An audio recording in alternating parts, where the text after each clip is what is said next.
अभी आपने ममता बनर्जी की तुलना झांसी की रानी से थोड़ी देर पहले की थी। अभी थोड़े दिन पहले सदन में एक महिला आरक्षण बिल आया था। मैंने देखा कि कांग्रेस, सपा, टीएमसी तमाम विपक्षी पार्टियों ने उसका विरोध किया। क्या कारण लगता है आपको? ये लोग, क्या ये पार्टियां महिलाओं के खिलाफ है या मामला कुछ और है? नहीं, कुछ कोई, ये तो नरेंद्र मोदी की का जो है, ये ये उसका धोखा है नरेंद्र मोदी का। न उसका कोई विरोध कर रहा है, कोई महिला का विरोध नहीं करेगा, न कर रहा है। वो महिला बिल एक्चुअली पास भी हो चुका है, उसको केवल समर्थन करके ओके करना है। लेकिन उस महिला बिल के आड़ में वो महिला बिल इनफेक्ट है भी नहीं। आप परिसीमन को ले आ रहे हैं, परिसीमन को महिला से सटा रहे हैं, सीटों का एलोकेशन का एक ही साइड डिसाइड कर रहे हैं। सेंसस आया नहीं आपके पास, सेंसस सामने आया नहीं, और उसी के आड़ में सेंसस को अभी आना बाकी है। डिजिटल आप सेंसस करा रहे हैं, ठीक है, डिजिटली कराइए, कोई बात नहीं है।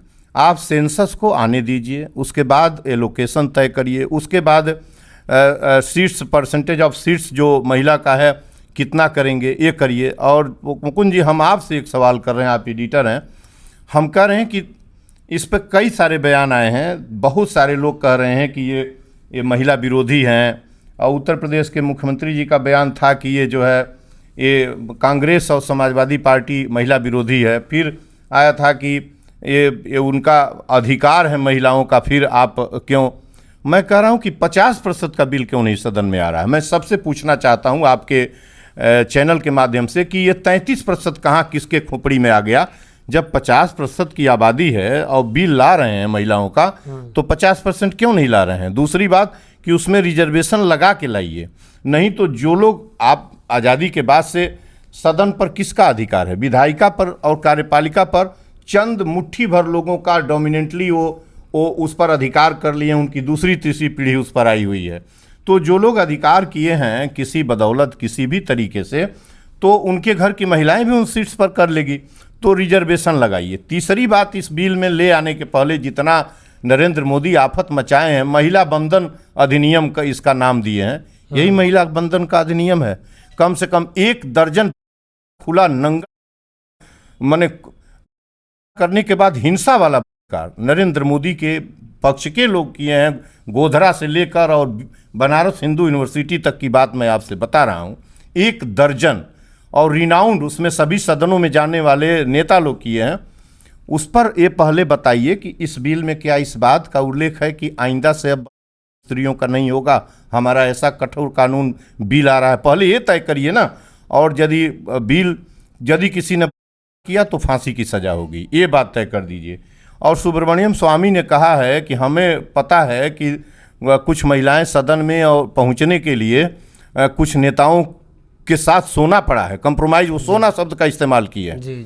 क्या इस बिल में इसकी व्यवस्था हो रही है कि अब ऐसा कोई महिला सदन में पहुंचने से पहले आप 50% कर दीजिए और सभी सांसद लगे यही सब काम करने, वहाँ दूसरा ही धंधा चालू करें, ठीक है ना? तो ये जहाँ जहाँ वो करेंगे ही वहाँ इसको पहले निश्चित करिए। और जो महाराष्ट्र का अशोक जो खरात है, जो कहता है कि उसकी जो महिला जो अध्यक्षा है वहाँ की, जो महिला आयोग की, हाँ राइट, वो कहती है कि नहीं, वो खुलम खुला करती है। तो कितने लोग, 60 या कितने, क्या इस पर कोई अंकुश है? क्या इसकी व्यवस्था है कि इस तरह का हरकत नहीं होगा? और क्यों न सारी महिलाओं का जो इस तरीके सदन में और महिला बोर्ड का अध्यक्ष बनाया जा रहा है या राष्ट्रीय महिला आयोग की अध्यक्ष बना रही हैं, इनका नार्को टेस्ट करिए ना। क्या क्या दिक्कत है, इनका नार्को टेस्ट करने की व्यवस्था करिए और कि ये तय करिए। देखिए, पास्को में बना है के लिए 12-17 साल, बिलो 16 साल की लड़की हो या उसके साथ कोई करेगा, किसी उम्र की नहीं, किसी उम्र की महिला के साथ किसी ने किया और प्रूव आया तो उसको फौरन फांसी पर लटकाइए। पहला, ये सब कानून में यदि आपके पास है तब तो नारी बंधन है, नहीं तो आप का बिल पास करके आप दे दीजिए कि हाँ 500 में से 250 महिलाएं जाएंगी और उसके बाद पर कोई अंकुश नहीं होगा और सभी नेताओं के साथ उनको सोकर सदनों के अंदर जाना पड़ेगा। ये हम नहीं कर रहे हैं, ये आपके रिनाउंड इकोनॉमिस्ट और जाने माने पार्लियामेंटेरियन सुब्रमण्यम स्वामी का स्टेटमेंट है। इसको पहले नरेंद्र मोदी ठीक करिए और हरदीप पुरी का पहले पस्टीन नार्को टेस्ट कराइए। जितने भी लोगों का नाम जहाँ गंदी हरकत में आ रहा है, इनको नार्को टेस्ट कराने में कौन सी बड़ी बात है। उन्होंने तो ये भी कहा है कि अटल बिहारी वाजपेयी गंदा व्यक्ति था, अटल बिहारी वाजपेयी लड़कियों के मामले में गंदे थे। हम कह रहे हैं लड़का अटल बिहारी वाजपेयी नहीं है, लड़कियों को सप्लाई अटल बिहारी वाजपेयी तक कौन करता था, अभी आज भी जीवित हैं। इन लोगों का नार्को टेस्ट क्यों नहीं कराते हो? नार्को टेस्ट कराओ। देखिए ये सब इतने करप्ट, इतने हैं, इन सबों के चारों तरफ सर्किल के आसपास मुकुंद जी रेपियों का झोंझ लगा है, चारों तरफ घेरे हुए हैं।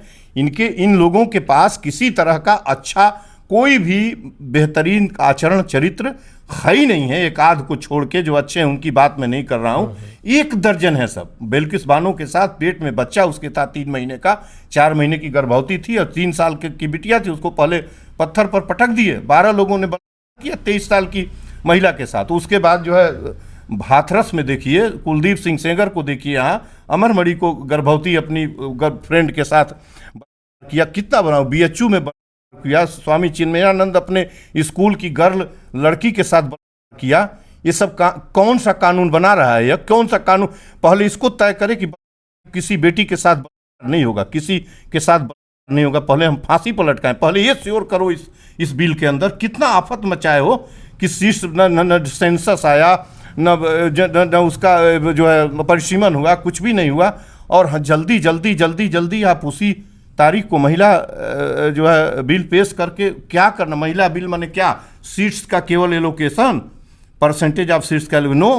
पहले तय करिए महिला का सशक्तिकरण। कह भी रहे हैं कि महिला बंधन सशक्तिकरण अधिनियम आप कह रहे हैं, महिला का क्या सीट दे देने से सशक्त हो जाएगी महिला? पहले ये हमको बता दिया जाए कि क्या सीट दे देने से महिला सशक्त हो जाएगी? और सीट ही देना है तो बहुत सारी सीट दे दीजिए, सशक्त हो जाएगी महिला।